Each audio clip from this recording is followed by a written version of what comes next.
Today, we're going to talk about the examples of conflict and cooperation among different groups in the West. Our first group are the mining companies and the small prospectors. The conflict, they competed with each other for the best mining spots, with the small prospectors for the best mining claims or the spots to mine for gold, and then with the big mining companies because they had the bigger and better equipment for mining. The ranchers and cowboys actually had cooperation rather than conflict. The ranchers gave cowboys cattle to drive to market through the Great Plains, and the cowboys worked with the ranchers and drove their cattle to the nearest train depot, where they were taken to a processing plant.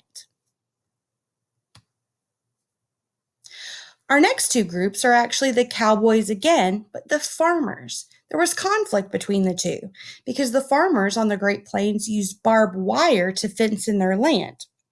Well, the cowboys wanted freedom to drive their cattle through the open land.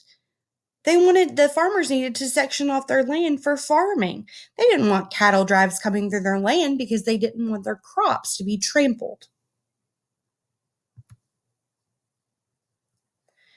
There was conflict between the Mexican Americans and the Americans.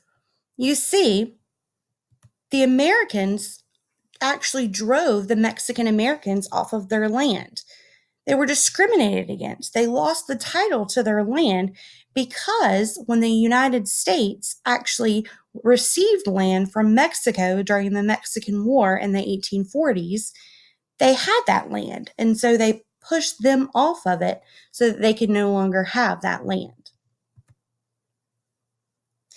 African Americans and Southern Americans are our next group.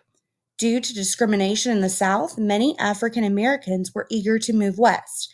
After the Civil War, many African Americans moved west in hoping to own their own land.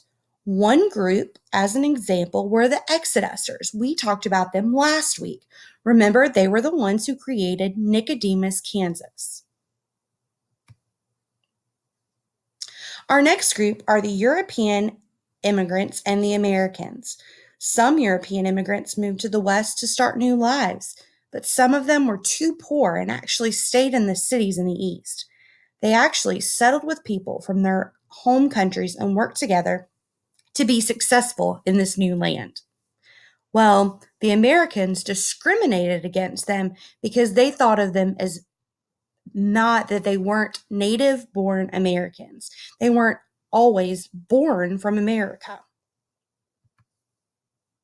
Our last group are the Asian immigrants and the Americans. The Asian immigrants came to search for gold and later to build the Transcontinental Railroad. But the Americans often paid the Asian immigrants less than the white workers, but tolerated them so that they could actually build the railroad. The Asian immigrants competed with white men in mining and provided services such as laundries for the miners in the boomtowns. This huge competition led to scarce resources and jobs, so the United States passed a law excluding the Chinese from entrance as immigrants to the United States.